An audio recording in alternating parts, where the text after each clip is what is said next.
नारायणं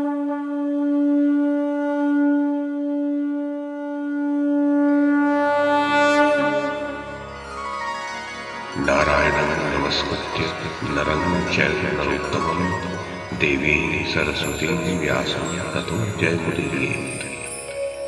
ओम नमो भगवते वासुदेवाय, ओम नमः पितामहाय, ओम नमः प्रजापतिभ्यः, ओम नमः कृष्णद्वैपायनाय, ओम नमः सर्वविघ्नविनायकेभ्यः।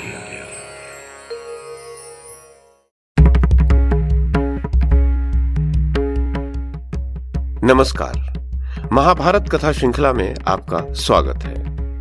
श्रीमन महर्षि वेद व्यास द्वारा रचित महाकाव्य महाभारत को एक कथा श्रृंखला के रूप में प्रस्तुत करते हुए पिछली कड़ी में मैंने मूल संस्कृत ग्रंथ के प्रथम पर्व, जो आदि पर्व के नाम से प्रसिद्ध है, उसके 5वें उपपर्व आस्तिक पर्व में कही गई जरत्कारु के विवाह की पुनः चर्चा की जो कथा है उसे आपको सुनाया था।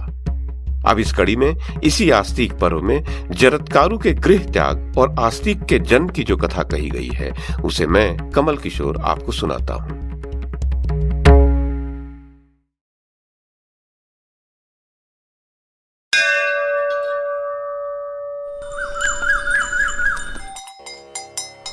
उग्र शिवाजी कहते हैं, फिर वह यशस्विनी नाग कन्या दुखद स्वभाव वाले पति की उसी शर्त के अनुसार सेवा करने लगी।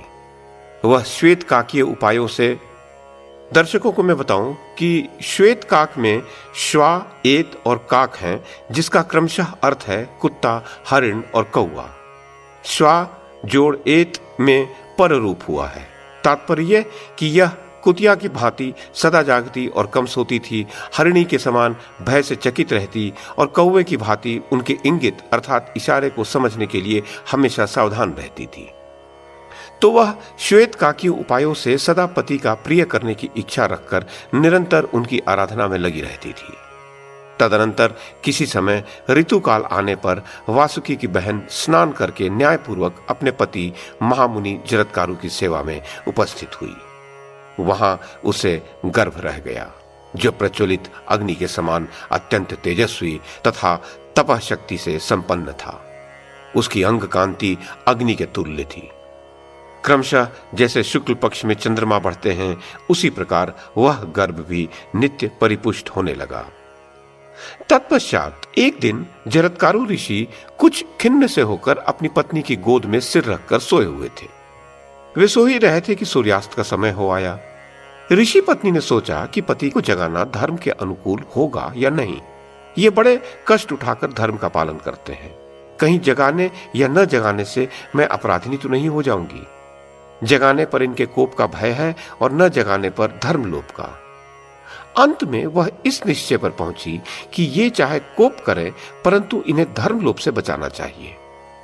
ऋषि पत्नी ने बड़ी मधुर वाणी में कहा, महाभाग उठिए, सूर्यास्त हो रहा है। आचमन करके संध्या कीजिए। यह अग्निहोत्र का समय है। पश्चिम दिशा लाल हो रही है। जरत्कारु ऋषि जगे। क्रोध के मारे उनके होठ कांपने लगे। उन्होंने कहा, सर्पणी, तूने मेरा अपमान किया है। अब मैं तेरे पास नहीं रहूंगा। जहां से आया हूं वहीं चला जाऊंगा। मेरे हृदय में यह दृढ़ निश्चय है कि मेरे सोते रहने पर सूर्य अस्त नहीं हो सकते थे। अपमान के स्थान पर रहना अच्छा नहीं लगता। अब मैं जाऊंगा। हृदय में कपकपी पैदा करने वाली बात सुनकर ऋषि पत्नी ने कहा, भगवान, मैंने अपमान करने के लिए आपको नहीं जगाया है। आपके धर्म का लोप न हो, मेरी यही दृष्टि थी। जरत्कारु ऋषि ने कहा, एक बार जो मेरे मुंह से निकल गया वह मिथ्या नहीं हो सकता। मेरे तुम्हारे बीच इस प्रकार की शर्त तो पहले हो ही चुकी थी। तुम मेरे जाने के बाद अपने भाई से कहना कि वे चले गए। ये भी कहना कि मैं यहां बड़े सुख से रहा। मेरे जाने के बाद तुम किसी प्रकार की चिंता मत करना। ऋषि पत्नी शोकग्रस्त हो गई। उनका मुंह सूख गया, वाणी अवरुद्ध हो गई, आंखों में आंसू भर आए। उसने कांपते हृदय से धीरज धरकर हाथ जोड़कर कहा, धर्मज्ञ, मुझ निरपराध को मत छोड़िए। मैं धर्म पर अटल रहकर आपके प्रिय और हित में संलग्न रहती हूं। मेरे भाई ने एक प्रयोजन के कारण आपके साथ मेरा विवाह किया था, अभी वह पूरा नहीं हुआ है। हमारे जात भाई कद्रु माता के श्राप से ग्रस्त हैं। आपसे एक संतान उत्पन्न होने की आवश्यकता है। उसी से हमारी जाति का कल्याण होगा। आपका और मेरा संयोग निष्फल नहीं होना चाहिए। अभी मेरे गर्भ से संतान भी तो नहीं हुई, फिर आप मुझ निरपराध अबला को छोड़कर क्यों जाना चाहते हैं?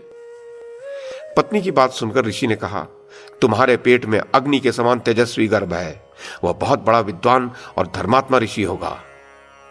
ये कहकर जरत्कारु ऋषि चले गए। पति के जाते ही ऋषि पत्नी अपने भाई वासुकी के पास गई और उनके जाने का समाचार सुनाया। यह अप्रिय घटना सुनकर वासुकी को बड़ा कष्ट हुआ। उन्होंने कहा, बहन, हमने जिस उद्देश्य से उनके साथ तुम्हारा विवाह किया था वह तो तुम्हें मालूम ही है। यदि उनके द्वारा तुम्हारे गर्भ से पुत्र हो जाता तो नागों का भला होता। वह पुत्र ब्रह्मा जी के कथनानुसार अवश्य ही जन्मेजय के यज्ञ से हम लोगों की रक्षा करता। सुभगे, क्या उन मुनिश्रेष्ठ से तुम्हें गर्भ रह गया है? तुम्हारे साथ उन मनीषी महात्मा का विवाह कर्म निष्फल हो, यह मैं नहीं चाहता। मैं तुम्हारा भाई हूं। पुत्रोत्पत्ति के विषय में तुमसे कुछ पूछना मेरे लिए उचित नहीं है, परंतु कार्य के महत्व का विचार करके मैंने तुम्हें इस विषय में सब बातें बताने के लिए प्रेरित किया। तुम्हारे महातपस्वी पति को जाने से रोकना किसी के लिए भी अत्यंत कठिन है। यह जानकर मैं उन्हें लौटा लाने के लिए उनके पीछे नहीं जा रहा हूं। लौटने का आग्रह करूं तो कदाचित वे मुझे शाप भी दे सकते हैं। अतः भद्रे, तुम अपने पति की सारी चेष्टा बताओ और मेरे हृदय में दीर्घकाल से जो भयंकर कांटा चुभा हुआ है उसे निकाल दो। ऋषि पत्नी ने अपने भाई वासुकी नाग को ढाढ़स बनाते हुए कहा, भाई, मैंने भी उनसे यह बात कही थी। उन्होंने कहा है कि गर्भ है। उन्होंने कभी विनोद से भी कभी कोई झूठी बात नहीं कही। फिर इस संकट के अवसर पर तो उनका झूठ कहना संभव ही नहीं हो सकता। उन्होंने जाते समय मुझसे कहा कि नागकन्या, अपनी प्रयोजन सिद्धि के संबंध में कोई चिंता नहीं करना। तुम्हारे गर्भ से अग्नि और सूर्य के समान तेजस्वी पुत्र होगा। अतः भैया, तुम अपने मन में किसी प्रकार का दुख अथवा शंका न रखो। ये सुनकर वासुकी बड़े प्रेम और प्रसन्नता से अपनी बहन का स्वागत सत्कार करने लगे और उसके पेट में शुक्ल पक्ष के चंद्रमा के समान गर्भ भी बढ़ने लगा। समय आने पर वासुकी की बहन जरत्कारु के गर्भ से एक दिव्य कुमार का जन्म हुआ। उसके जन्म से मातृवंश और पितृवंश दोनों का भय जाता रहा। क्रमशः बड़ा होने पर उसने च्यवन मुनि से वेदों का सांगोपांग अध्ययन किया। वह ब्रह्मचारी बालक बचपन में ही बड़ा बुद्धिमान और सात्विक था। जब वह गर्भ में था तभी पिता ने उसके संबंध में अस्ति अर्थात है पद का उच्चारण किया था। इसी कारण से उसका नाम आस्तिक हुआ। नागराज वासुकी के घर पर बाल्यावस्था में बड़ी सावधानी और प्रयत्न से उसकी रक्षा की गई। थोड़े ही दिनों में वह बालक इंद्र के समान बढ़कर नागों को हर्षित करने लगा।